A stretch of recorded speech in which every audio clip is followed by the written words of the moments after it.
ಓಂ ಶ್ರೀ ಗುರುಭ್ಯೋ ನಮಃ ಹರಿ ಓಂ. ಓಂ ನಮಃ ಸೂರ್ಯ ಪಿತಾಮಹೋ ವ್ಯಾಸಃ ವಸಿಷ್ಠೋತ್ರ ಪರಾಶರಃ ಕಶ್ಯಪೋ ನಾರದೋ ಗಾರ್ಗ್ಯಃ ಮರೀಚಿರ ಮುನಿರಂಗಿರಾಃ ಲೋಮಶಃ ಪೌಲಶಶ್ಚೈವ ಚವನೋ ಯವನೋ ಭೃಗುಃ ಶವನಕೋಷ್ಟಾದಿಶಶ್ಚೇತಿ ಜ್ಯೋತಿಷ್ಶಾಸ್ತ್ರ ಪ್ರವರ್ತಕಾಃ. ನಮೋ ಋಷಿಭ್ಯಃ ನಮೋ ಮಹದ್ಭ್ಯಃ. ಏಕದಂತಂ ಚತುರಹಸ್ತಂ ಭಾಷಮಂಕುಶಧಾರಿಣಂ ಋತಂಚ ವರದಂ ಹಸ್ತೈರ್ಬಿಭ್ರಾಣಂ ಮೂಷಕಧ್ವಜಂ. ಪ್ರಿಯ ವೀಕ್ಷಕರೇ, ಭಗವಂತ ಶುಭವನ್ನು ಉಂಟು ಮಾಡಲಿ. ಆತ್ಮೀಯರೇ, ವಿಶೇಷವಾಗಿ ಜುಲೈ ತಿಂಗಳಲ್ಲಿ ಮೇಷರಾಶಿಯವರಿಗೆ ಹೇಗಿದೆ ಮಾಸ ಭವಿಷ್ಯ ಎಂಬುದನ್ನು ತಿಳ್ಕೊಳ್ಳೋಣ. ನೋಡಿ, ಗ್ರಹಸ್ಥಿತಿ ಹೇಗಿದೆಯಪ್ಪ ಅಂತಂದರೆ, ರಾಶ್ಯಾಧಿಪತಿಯಾದಂಥ ಕುಜನು 2ನೇ ರಾಶಿಯಲ್ಲಿ, ಹಾಗೆ 3ನೇ ರಾಶಿಯಲ್ಲಿ ರವಿ ಬುಧರು, ಹಾಗೆ 17ನೇ ತಾರೀಕು ಅನಂತರದಲ್ಲಿ ನೋಡಿ ನಮಗೆ ಒಂದು ಹಂತಕ್ಕೆ ಕರ್ಕಾಟಕ ಸಂಕ್ರಾಂತಿಯೂ ಕೂಡ ಆಗುತ್ತೆ. ಅನಂತರದಲ್ಲಿ ರವಿ ಮತ್ತು ಗುರು 2 ಗ್ರಹಗಳು ಕೂಡ ರಾಶಿಯಿಂದ ಚತುರ್ಥ ರಾಶಿಯಲ್ಲಿ, ಪಂಚಮ ರಾಶಿಯಲ್ಲಿ ಶುಕ್ರ, ಹಾಗೆ ಇನ್ನು 12ನೇ ರಾಶಿಯಲ್ಲಿ ಶನೈಶ್ಚರನು, ಹಾಗೆ 11ನೇ ರಾಶಿಯಲ್ಲಿ ರಾಹು. ಹೀಗೆಲ್ಲ ಒಂದು ಗ್ರಹಸ್ಥಿತಿ ಇದೆ. 17ನೇ ತಾರೀಕಿಗೆ ಸಂಕ್ರಾಂತಿ ಇದೆ. ಇದು ಬಹಳ ಮುಖ್ಯವಾಗಿ ನಾವು ಗಮನಿಸ್ಕೊಳ್ಬೇಕು. ಯಾಕಂದರೆ ದಕ್ಷಿಣಾಯಣ ಪುಣ್ಯಕಾಲ ಅಥವಾ ದಕ್ಷಿಣಾಯಣ ಹೇಳುವಂಥದ್ದು ಆರಂಭವಾಗುತ್ತೆ. ಹೀಗೆ ಒಂದು ಗ್ರಹಸ್ಥಿತಿ ಇದೆ. ಅಶ್ವಿನಿ ನಕ್ಷತ್ರ 1, 2, 3, 4ನೇ ಪಾದ, ಹಾಗೆ ಭರಣಿ ನಕ್ಷತ್ರ 1, 2, 3, 4ನೇ ಪಾದ, ಹಾಗೆ ಕೃತಿಕಾ ನಕ್ಷತ್ರ 1ನೇ ಪಾದ. ವಿಡಿಯೋ ಮುಗಿಯುವವರೆಗೂ ಕೂಡ ನೀವು ನೋಡ್ತಾ ಇರಿ. ಇದು ನಾವು ಹೇಳುವಂಥದ್ದು ಗೋಚಾರ ಫಲ ಅಂಥೇಳಿ. ನಿಮ್ಮ ಜಾತಕದ ಮೇಲೆ, ದಶಾಭುಕ್ತಿಗಳ ಮೇಲೆ ಸ್ವಲ್ಪ ವ್ಯತ್ಯಾಸವೂ ಕೂಡ ಬರಬಹುದು. ಇದೇ ಸಂಪೂರ್ಣವಾದಂಥ ತೀರ್ಮಾನ ಹೇಳುವಂಥದ್ದಲ್ಲ. ಈ ಒಂದು ಗ್ರಹಸ್ಥಿತಿಯ ಮೂಲಕವಾಗಿ ಹೇಗಿದೆ ಒಂದು ಗೋಚಾರ ಫಲ ಎಂಬುದನ್ನು ತಿಳ್ಕೊಳ್ಳುವಂತಹ ಒಂದು ಪ್ರಯತ್ನ ಮಾಡೋಣ.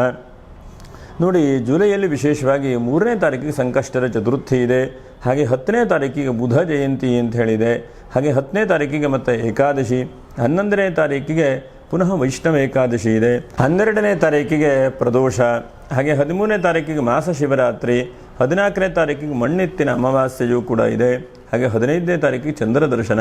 ನೋಡಿ, 17ನೇ ತಾರೀಕಿಗೆ ದಕ್ಷಿಣಾಯಣ ಪುಣ್ಯಕಾಲ, ಹಗಲು 11 ಗಂಟೆ 45 ನಿಮಿಷಕ್ಕೆ ದಕ್ಷಿಣಾಯಣ ಪುಣ್ಯಕಾಲವೂ ಕೂಡ ಇದೆ.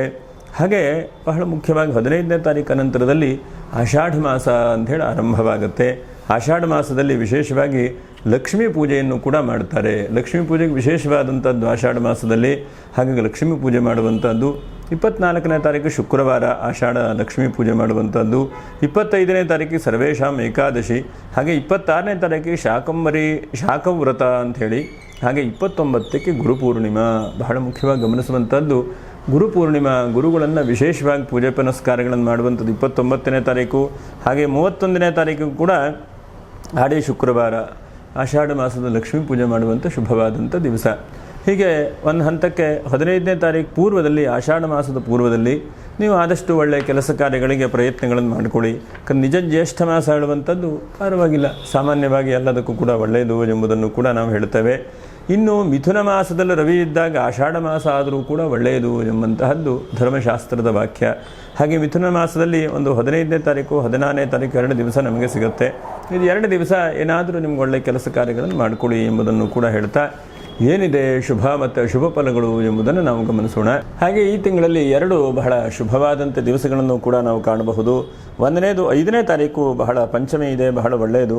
ಹಾಗೆ 9ನೇ ತಾರೀಕಿಗೆ ದಶಮಿ ಗುರುವಾರ ಇದೆ. ಇದೆರಡು ಕೂಡ ಬಹಳ ಉತ್ತಮವಾದಂಥ ಒಂದು ದಿನಾಂಕಗಳು. ಈ ದಿವಸ ಏನಾದರೂ ನಿಮ್ಮ ಮುಂದಿನ ಪ್ಲ್ಯಾನನ್ನು, ವ್ಯವಸ್ಥೆಯನ್ನು ಮಾಡಿಕೊಳ್ಳಿ. ಅದರಿಂದ ಬಹಳ ಶುಭವಾದಂಥ ಅವಕಾಶಗಳು ಕೂಡ ಆಗುವಂಥ ಸಾಧ್ಯತೆಗಳಿದ್ದಾವೆ. ನೋಡಿ, ರಾಶ್ಯಾಧಿಪತಿಯಾದಂತಹ ಕುಜನು 2ನೇ ರಾಶಿಯಲ್ಲಿ, ಹಾಗೆ ಚತುರ್ಥ ರಾಶಿಯಲ್ಲಿ ರವಿ ಮತ್ತು ಗುರು 2 ಗ್ರಹಗಳು ಕೂಡ 17ನೇ ತಾರೀಕು ಅನಂತರದಲ್ಲಿ. ಹಾಗಾಗಿ ಒಂದು ಹಂತಕ್ಕೆ ನಿಮ್ಮ ಭಯ, ಆತಂಕ, ಚಿಂತೆ ಎಲ್ಲವೂ ಕೂಡ ನಿಮ್ಗೆ ನಡೀತಾ ಇದೆ ಮೇಷರಾಶಿಯವರಿಗೆ ಅಲ್ವಾ. 7.5 ಶನಿ ನಡೀತಾ ಇದೆ.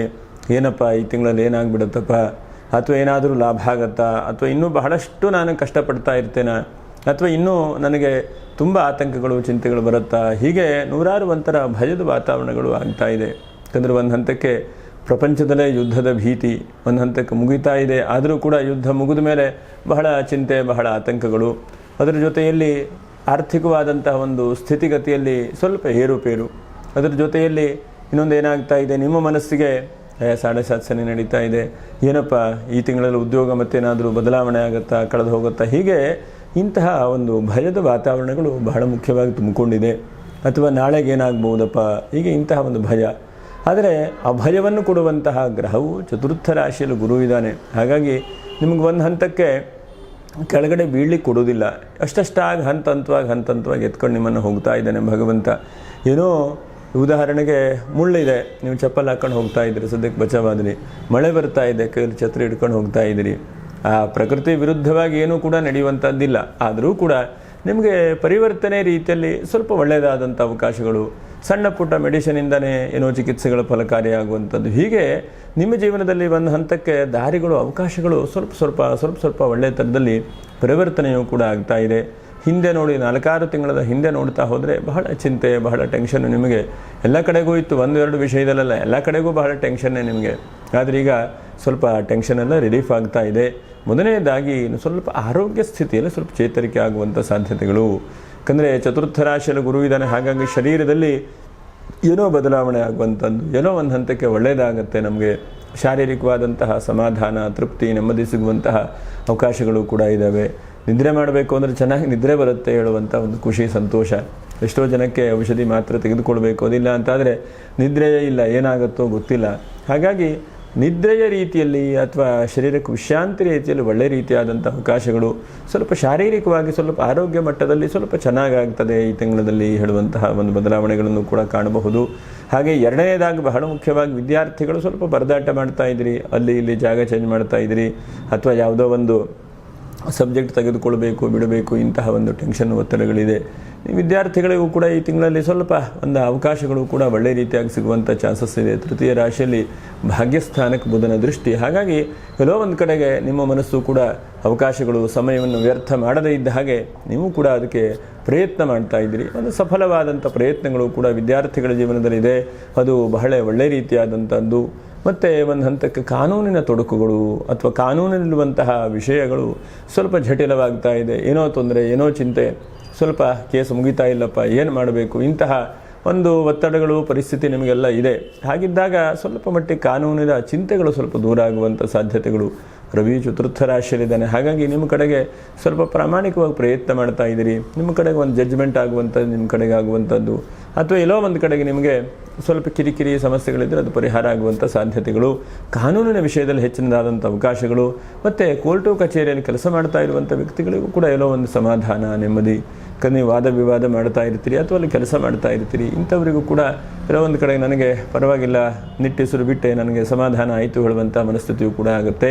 ಹಾಗೆ ಉದ್ಯೋಗ ಕಳ್ಕೊಂಡಂತಹ ವ್ಯಕ್ತಿಗಳಿಗೆ ಎಲ್ಲೋ ಒಂದು ಕಡೆ 17ನೇ ತಾರೀಕು ಅನಂತರದಲ್ಲಿ ಏನೋ ಉದ್ಯೋಗದಲ್ಲಿ ಸ್ವಲ್ಪ ಬದಲಾವಣೆ ಆಗುವಂಥ ಸಾಧ್ಯತೆಗಳು.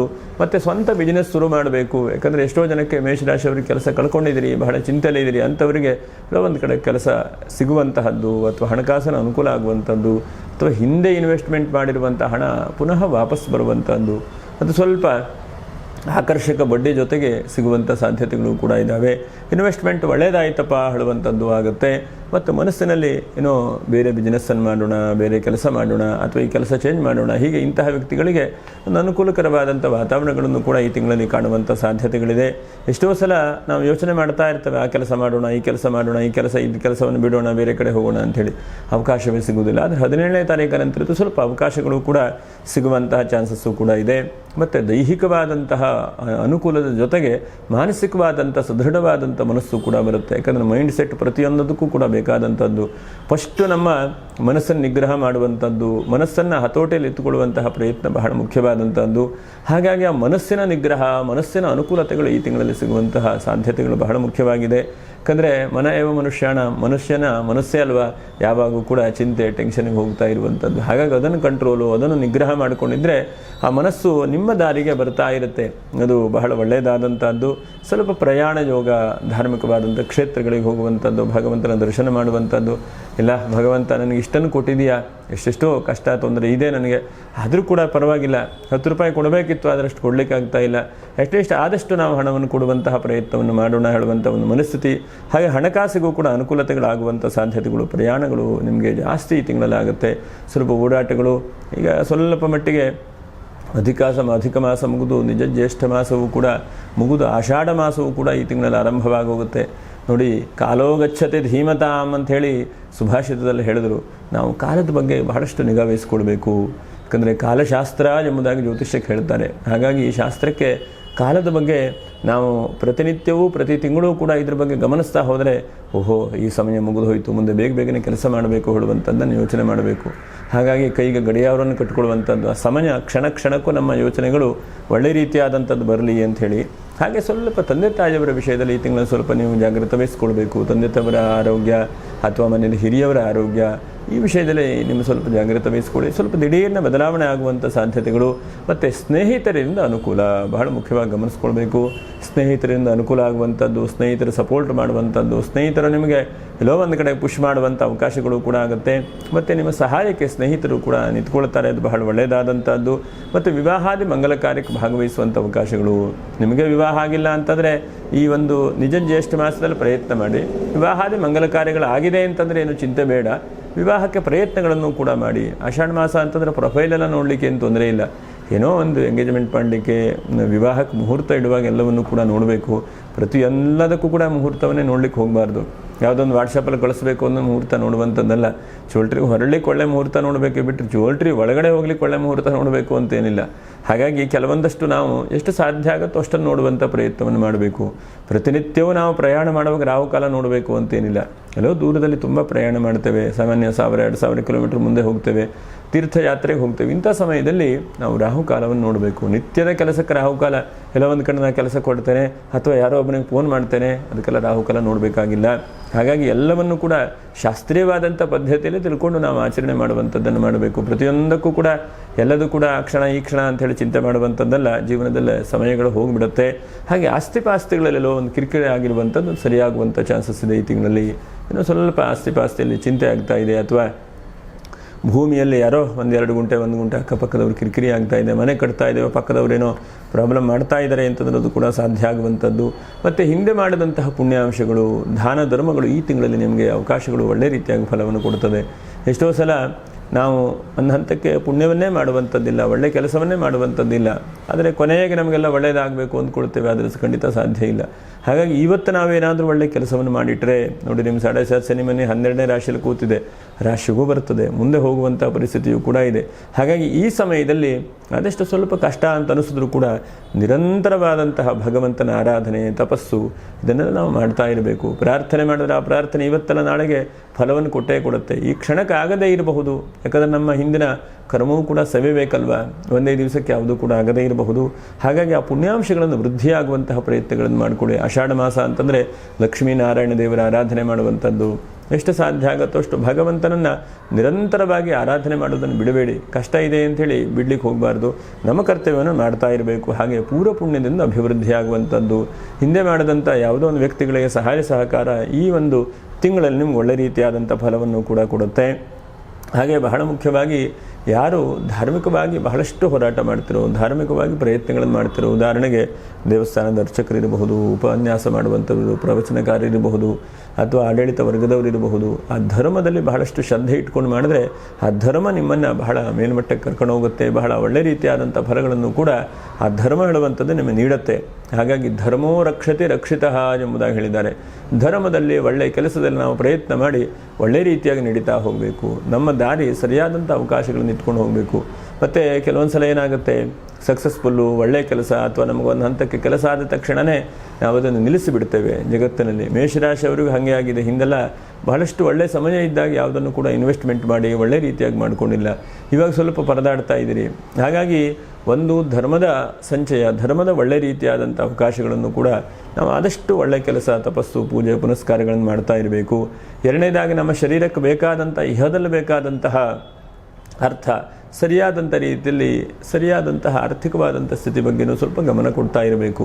ಯಾಕಂದರೆ ಕೊನೆಗೆ ವಯಸ್ಸಾದ ಮೇಲೆ ಏನನ್ನೂ ಕೂಡ ಮಾಡಲಿಕ್ಕಾಗೋದಿಲ್ಲ. ಹಾಗಾಗಿ ಎರಡನ್ನೂ ಕೂಡ ಈ ತಿಂಗಳಲ್ಲಿ ಪ್ರಯತ್ನವನ್ನು ಮಾಡಿಕೊಡಿ. ಹಾಗೆ ಪ್ರಿಂಟಿಂಗ್ ಪ್ರೆಸ್ ಇರಬಹುದು, ಅಥವಾ ಅಡುಗೆ ಕ್ಯಾಟ್ರಿಂಗ್ ಇರಬಹುದು, ಅಥವಾ ಹೋಟೆಲ್ ಉದ್ಯಮಿಗಳಿರಬಹುದು, ಅಥವಾ ಆಹಾರ ಸರಬರಾಜು ಮಾಡ್ತಾ ಇರುವಂಥ ವ್ಯಕ್ತಿಗಳಿರಬಹುದು, ಅಥವಾ ದಿನಸಿ ಪದಾರ್ಥದ ಅಂಗಡಿಯವರು ಇರಬಹುದು. ನಿಮಗೆಲ್ಲ ಈ ತಿಂಗಳಲ್ಲಿ ಎಲ್ಲೋ ಒಂದು ಹಂತಕ್ಕೆ ಲಾಭಾಂಶಗಳು, ಒಳ್ಳೆ ರೀತಿಯಾದಂತಹ ಅವಕಾಶಗಳು ಕೂಡ ನಿಮ್ಮನ್ನು ಕುರಿತು ಬರ್ತಾ ಇರುತ್ತೆ. ಹಾಗಾಗಿ ಬಂದಂಥ ಅವಕಾಶಗಳನ್ನು ಬಿಡಲಿಕ್ಕೆ ಹೋಗಬೇಡಿ. ಎಷ್ಟೋ ಸಲ ಏನಾಗುತ್ತೆ, ಸಣ್ಣ ಸಣ್ಣ ಬಿಸ್ನೆಸ್ಸು, ಈ ಬಿಸ್ನೆಸ್ ಮಾಡುವಾಗ ಸಣ್ಣ ಪುಟ್ಟ ಅಂಗಡಿ ಅಂಥೇಳಿ ಬಿಸ್ನೆಸ್ ಬಿಟ್ಟುಬಿಡ್ತಾರೆ. ಅಥವಾ ಇದನ್ನು ನಾನು ಏನಕ್ಕೆ ಮಾಡಲಿ, ಸಣ್ಣ ಅಂಗಡಿಯಿಂದ ಎಂಥ ಲಾಭ ಆಗುತ್ತೆ ಎಂಬುದನ್ನು ಬಿಟ್ಟುಬಿಡ್ತಾರೆ. ಖಂಡಿತವಾಗಿ ಈ ತಿಂಗಳಲ್ಲಿ ಹಾಗೆ ಮಾಡಲಿಕ್ಕೆ ಹೋಗಬೇಡಿ. ಏನು ಭಗವಂತ ಕೊಟ್ಟಿದ್ದಾನೋ ಅದು ನಮಗೆ ಮಹಾಪ್ರಸಾದ ಅಂತ ತಿಳ್ಕೊಳ್ಬೇಕು. ಎಷ್ಟೋ ಸಲ ನಮ್ಮ ಜೀವನದಲ್ಲಿ ನಾವೇನೋ ಒಂದು ಗುರಿಯನ್ನು ಇಟ್ಕೊಂಡಿರ್ತೇವೆ, ಆ ಗುರಿ ಸದ್ಯಕ್ಕೆ ಸಾಧ್ಯ ಆಗದೇ ಇರಬಹುದು. ಆದರೆ ಸಣ್ಣ ಸಣ್ಣ ಗುರಿಗಳೇ ಮುಂದೊಂದು ದಿವಸಕ್ಕೆ ದೊಡ್ಡದಾದಂತಹ ಗುರಿಗಳಾಗುತ್ತೆ. ಹಾಗಾಗಿ ಸದ್ಯಕ್ಕೆ ಸಮಯವನ್ನು ವ್ಯರ್ಥ ಮಾಡದೇ ಇದ್ದ ಹಾಗೆ ಸಣ್ಣ ಸಣ್ಣ ಗುರಿಗಳನ್ನು ಕೂಡ ಪ್ಲ್ಯಾನ್ ಮಾಡ್ತಾ ಹಂತ ಹಂತವಾಗಿ ಬೆಳವಣಿಗೆ, ಹಂತ ಹಂತವಾದಂಥ ಅನುಕೂಲಗಳನ್ನು ಕೂಡ ಮಾಡ್ತಾ ಮುಂದೆ ಹೋಗಿ. ಈ ತಿಂಗಳಲ್ಲಿ ಒಂದು 5 ಜಾಗ್ರತೆ. ಒಂದನೇದಾಗಿ ಸ್ವಲ್ಪ ಯೋಚನೆ ಮಾಡಿ ಮಾತಾಡುವಂತಹ ಪ್ರಯತ್ನವನ್ನು ಮಾಡಿ. ಯಾಕಂದರೆ 2ನೇ ರಾಶಿಯಲ್ಲಿ ಕುಜ ಇದ್ದಾನೆ, ಹಾಗಾಗಿ ಕೆಲವೊಂದು ಸಲ ಸಿಟ್ಟು ಕೋಪದಿಂದ ತೊಂದರೆಗಳಾಗಿಬಿಡುತ್ತೆ. ಹಾಗೆ 2ನೇದಾಗಿ ಸ್ವಲ್ಪ ವೇಟ್ ಮಾಡಿ ಎಲ್ಲ ವಿಷಯಕ್ಕೂ ಕೂಡ. ಹಾಗೆ 3ನೇದಾಗಿ ಸ್ವಲ್ಪ ಗೃಹಿಣಿಯರು ಜಾಗ್ರತೆ, ಮತ್ತು ಹಿರಿಯರ ವಿಷಯದಲ್ಲಿ ಸ್ವಲ್ಪ ಆರೋಗ್ಯದ ವಿಷಯದಲ್ಲಿ ಸ್ವಲ್ಪ ಜಾಗ್ರತೆ. ಹಾಗೆ 5ನೇದಾಗಿ ಬಹಳ ಮುಖ್ಯವಾಗಿ ನೀವು ಏನು ಮಾಡಬೇಕು ಹೇಳೋದನ್ನು ಬೆಳಗ್ಗೆ ಎದ್ದುಕೊಂಡು ಬ್ರಾಹ್ಮಿ ಮುಹೂರ್ತೆ ಚೋತ್ಥಾಯ ಚಿಂತೆಯದಾತ್ಮನೋಹಿತಂ ಎಂಬುದಾಗಿ ಹೇಳಿದ್ದಾರೆ. ಬ್ರಾಹ್ಮಿ ಮುಹೂರ್ತದಲ್ಲಿ ಎದ್ದು ನಾವೇನು ಮಾಡಬೇಕಪ್ಪ, ಆತ್ಮನೋಹಿತಂ ಅಂತಂದರೆ ನಮಗೆ ನಮ್ಮವರಿಗೆ ನಾನು ಒಳ್ಳೆಯ ಕೆಲಸವನ್ನು ಯಾವ ಪ್ರಯತ್ನ ಮಾಡಬಹುದು, ಈ ಪ್ರಯತ್ನದಿಂದ ನಮಗೇನು ಒಳ್ಳೆ ರೀತಿಯಾದಂಥ ಅವಕಾಶಗಳು ಸಿಗಬಹುದು, ಇದನ್ನೇ ಚಿಂತನೆ ಮಾಡ್ತಾ ಹೋಗಿ. ಎಷ್ಟೋ ಸಲ ಏನಾಗುತ್ತೆ, ಇದು ತಕ್ಷಣವೇ ಮೊಬೈಲು, ತಕ್ಷಣವೇ ಟಿ ವಿ, ಹೀಗೆ ಬೇರೆ ಬೇರೆ ರೀತಿಯಾದಂತಹ ಮನಸ್ಸು ಡಿಸ್ಟರ್ಬ್ ಆಗಿ ಹೋಗ್ಬಿಡುತ್ತೆ. ಹಾಗಾಗಿ ಬೆಳಗ್ಗೆ ಪ್ರಾತಃ ಕಾಲದಲ್ಲಿ ಆದಷ್ಟು ನೀವು ಎಷ್ಟು ಸಾಧ್ಯ ಆಗುತ್ತೋ ಅಷ್ಟು ಒಳ್ಳೆಯ ಚಿಂತನೆಯನ್ನು, ಇವತ್ತು ಖಂಡಿತವಾಗಲೂ ನನಗೆ ಒಳ್ಳೆಯದಾಗತ್ತೆ ಹೇಳುವಂತಹ ಆ ಒಳ್ಳೆಯ ಅಭಿಪ್ರಾಯಗಳನ್ನು ಮನಸ್ಸಿಗೆ ತೆಗೆದುಕೊಳ್ತಾ ಹಾಗೆ ಮುನ್ನಡಿತಾ ಬನ್ನಿ. ಭಗವಂತನ ಅನುಗ್ರಹದಿಂದ ಎಲ್ಲ ಮಂಗಲವಾಗಲಿ, ಅನೇಕ ತೊಂದರೆಗಳೆಲ್ಲ ಪರಿಹಾರ ಮಾಡಲಿ ಅಂತ ಹೇಳ್ತಾ, ವಿಶೇಷವಾಗಿ ನಕ್ಷತ್ರ ಪರಿಹಾರಗಳು ಏನು ಎಂಬುದನ್ನು ಕೂಡ ನಾವು ಗಮನಿಸೋಣ. ನೋಡಿ, ಅಶ್ವಿನಿ ನಕ್ಷತ್ರ ಸಾಧ್ಯವಾದರೆ 1, 2, 3, 4ನೇ ಪಾದದವರು 17ನೇ ತಾರೀಕು ಸಂಕ್ರಾಂತಿ ಇದೆ. ಆ ದಿವಸ ಎಲ್ಲರೂ ತೀರ್ಥಕ್ಷೇತ್ರಗಳಿಗೆ ಹೋಗುವಂಥದ್ದು, ಸ್ನಾನಾದಿಗಳನ್ನು ಮಾಡುವಂತಹ ಅವಕಾಶಗಳಿದ್ದರೆ ಖಂಡಿತವಾಗೂ ಮಾಡಿ, ಅದರಿಂದ ಬಹಳ ಒಳ್ಳೆಯದಾಗುತ್ತೆ. ಅಶ್ವಿನಿ ನಕ್ಷತ್ರದವರು. ಇನ್ನು ಭರಣಿ ನಕ್ಷತ್ರದವರು ನೋಡಿ 15, 16 ಎರಡನೇ ದಿವಸ ಸಿಗುತ್ತೆ ನಿಮಗೆ. ವಿಶೇಷವಾಗಿ ಮಿಥುನ ರಾಶಿಯಲ್ಲಿ ರವಿ ಇರುತ್ತಾನೆ. ಇಂಥ ಸಮಯದಲ್ಲಿ ಭರಣಿ ನಕ್ಷತ್ರವು ಸಾಧ್ಯವಾದ ಮಟ್ಟಿಗೆ ಯಾರಿಗಾದರೂ ಹಸಿದವರಿಗೆ ಅನ್ನದಾನವನ್ನು ಮಾಡಿ, ಅಥವಾ ಅನ್ನದಾನ ಎಲ್ಲರೂ ಮಾಡ್ತಾ ಇದ್ದರೆ ನಮ್ಮ ಕೈಲಾದಂಥ ಸೇವೆಗಳನ್ನು ಕೂಡ ಮಾಡಿ. ಇನ್ನು ಕೃತಿಕಾ ನಕ್ಷತ್ರ 1ನೇ ಪಾದ, ನೀವು ಬಹಳ ಒತ್ತಡಗಳಾಗ್ತಾ ಇದೆ. ಹಾಗೆ ಕೃತಿಕಾ ನಕ್ಷತ್ರದವರು ಈ ಒಂದು ಆಷಾಢ ಮಾಸದಲ್ಲಿ ಶುಕ್ರವಾರ, ವಿಶೇಷವಾಗಿ ಲಕ್ಷ್ಮಿಯನ್ನು ವಿಷ್ಣುವನ್ನು ಆರಾಧನೆ ಮಾಡುವಂಥದ್ದು ಆಷಾಢ ಮಾಸದ ಶುಕ್ರವಾರ.